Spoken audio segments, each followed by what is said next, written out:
July 20ರವರೆಗೂ ಕೂಡ ಸಂಪುಟ ವಿಸ್ತರಣೆಯ ಪ್ರಕ್ರಿಯೆಗೆ ಬ್ರೇಕ್. ಮಲ್ಲಿಕಾರ್ಜುನ್ ಖರ್ಗೆ ಅವರ ಅಂತಿಮ ಅಭಿಪ್ರಾಯದವರೆಗೂ ಕೂಡ ಯಥಾಸ್ಥಿತಿ ಮುಂದುವರಿಕೆ.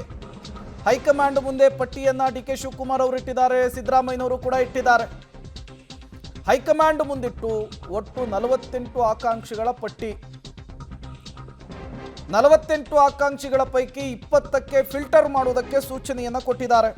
ಇಬ್ಬರಿಗೂ ಕೂಡ ಪ್ರತ್ಯೇಕ ಪಟ್ಟಿಯನ್ನು ಕಳುಹಿಸಿಕೊಡುವುದಕ್ಕೆ ವರಿಷ್ಠರು ಕೂಡ ಸೂಚನೆಯನ್ನು ಕೊಟ್ಟಿರುವಂಥದ್ದು. ಜುಲೈ 20ರ ನಂತರ ಮತ್ತೆ ರಾಜ್ಯ ನಾಯಕರಿಗೆ ಬುಲಾ ಹೋಗುವಂತಹ ಸಾಧ್ಯತೆ ಇದೆ. ಇವತ್ತು ಬೆಂಗಳೂರಿಗೆ ರಾಜ್ಯ ನಾಯಕರುಗಳು ವಾಪಸ್ ಆಗ್ತಾ ಇದ್ದಾರೆ.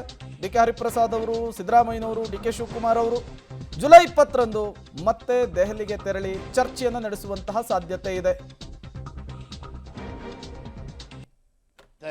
ಇವತ್ತು ನಾಳೆ ಆಗ್ಬೋದು ಅಂತ ಬಹಳ ಆಶಾಭಾವನೆಯಿಂದ ನಾವೆಲ್ಲ ಇದೀವಿ. ಆಲ್ಮೋಸ್ಟ್ ಎಲ್ಲ ಫೈನಲೈಸ್ ಮಾಡ್ಕೊಂಡು ಆಗುತ್ತೆ. 2 ದಿನದಾಗ ಮಿನಿಸ್ಟ್ರಿ ಆಗ್ಬೋದು ಅಂತ ಬಹಳ ಆಶಾಭಾವನೆ ಇದೀವಿ. ಹಂಗ ನೋಡಕ್ ಹೋದ್ರೆ ರಾಜ್ಯದಾಗೆಲ್ಲ ಯಾರು ಮಂತ್ರಿಗಳು ಎಲ್ಲಾರ್ಕಿನ್ನ ನಾನೇ ಸೀನಿಯರ್ ಇದೀನಿ. ಹಂಗ ನೋಡಕ್ ಹೋದ್ರೆ ಈ ಜಾತಿ ಉಪಜಾತಿ ಬಂದು ನಾನು ಸ್ವಲ್ಪ ಮಂತ್ರಿ ಆಗ್ತಾ ಇಲ್ಲ ಅಷ್ಟೇ. ಜಾತಿ ಬಂದ್ರಿ ಪರಲ್ಲ. ನಾನು ಹೇಳೋದು ಹೈಕಮಾಂಡ್ ಅವ್ರಿಗಾಗ್ಲಿ ನಮ್ಮ ರಾಜ್ಯದ ನಾಯಕರಿಗೆ ಜಾತಿ ನೋಡಕ್ ಹೋಗ್ಬಿಡಿ, ಪಕ್ಷ ನಿಷ್ಠೆ ಮತ್ತು ಎಷ್ಟು ದಿನದಿಂದ ಪಕ್ಷದ ದುಡಿತಾ ಇದ್ದಾನೆ ಅವ್ನ ಸ್ಯಾಕ್ರಿಫೈಸ್ ಏನ್ ಪಾರ್ಟಿಗೆ ಅದನ್ನ ನೋಡಿ ಕೊಟ್ರೆ ನ್ಯಾಯ ಸಿಕ್ಕಂಗಾಗತ್ತೆ ಅಂತ ನಾನು ಹೇಳ್ತಾ ಇದ್ದೀನಿ. ಮುಖ್ಯಮಂತ್ರಿಗಳು ಮಾಜಿ ಮುಖ್ಯಮಂತ್ರಿಗಳು ಬಂದಿದ್ದಾರೆ. ಗುಟ್ಟಿನ ಕೆಲವೊಂದು ಸಂಗತಿಗಳು ಹೊರಗಡೆ ಹಾಕಿ ಹೇಳಕ್ಕಾಗಲ್ಲ. ನೋಡೋಣ.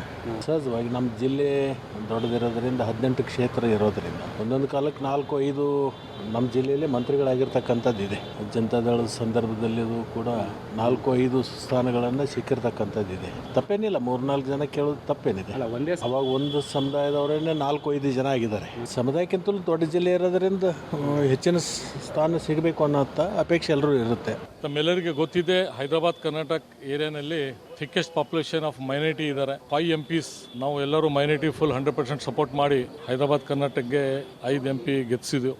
ನಾನು ಸ್ಪೆಷಲಿ ಮೈನಾರಿಟಿನಲ್ಲಿ ಕೇಳತ್ತೀನಿ. ಮಲ್ಲಿಕಾರ್ಜುನ್ ಖರ್ಗೆ ಸಾಹೇಬರಿಗೆ ಭೇಟಿ ಮಾಡಿದ್ದೆವು, ವೇಣುಗೋಪಾಲ್ ಸಾಹೇಬರಿಗೆ. ಲಾಸ್ಟ್ ಟೈಮ್ ನಾವು ತುಂಬ ವರ್ಕ್ ಮಾಡಿದ್ದೇನೆ. ಮತ್ತು ಜೊತೆಗೆ ಅಲ್ಲಿ ಹೈದರಾಬಾದ್ ಕರ್ನಾಟಕನಲ್ಲಿ ಸ್ಪೆಷಲಿ ಮೇಲ್ ನಾನು ಒಬ್ಬನೇ ಇದ್ದೇನೆ. ಮೇಲ್ ಇದ್ದರೂ ತುಂಬ ಒಳ್ಳೆ ಕೆಲಸ ಮಾಡಬಹುದು. 24/7 ಆ ಥರ ನಾವು ಯಾವಾಗಲೂ ಪಬ್ಲಿಕ್ನಲ್ಲಿ ಇರ್ಬೋದು ಅಂತ ನನಗೆ ವಿಶ್ವಾಸ ಇದೆ. ಆ ಥರ ಮುಂದೆ ಕೆಲಸ ಮಾಡ್ತೀನಿ. ಯಾವತ್ತೂ ಕೂಡ ಭರವಸೆ ಇಟ್ಕೊಂಡಿದ್ದೇನೆ. ಎಲ್ಲ ಒಂದು ಕಡೆಗೆ ವಿಶ್ವಾಸ ಇದೆ. 1 ವರ್ಷದ ನಂತರ ಅದು ಯಾವುದೋ ಅಬ್ಸ್ಟ್ರಕ್ಷನ್ ಇರಲಿಲ್ಲ. ನಾನೀಗ 3 ವರ್ಷದಿಂದಲೂ ಕೂಡ ಇದ್ದೇನೆ. ಇಲ್ಲಿ ಮೀಟಿಂಗ್ ಇರ್ತಕ್ಕಂಥ ಹಿನ್ನೆಲೆಯಲ್ಲಿ ಅದು ಮುಂದುವರೆದಬೇಕಾಯಿತು. ಅದಕ್ಕೂ ಸಂಬಂಧ ಇಲ್ಲ.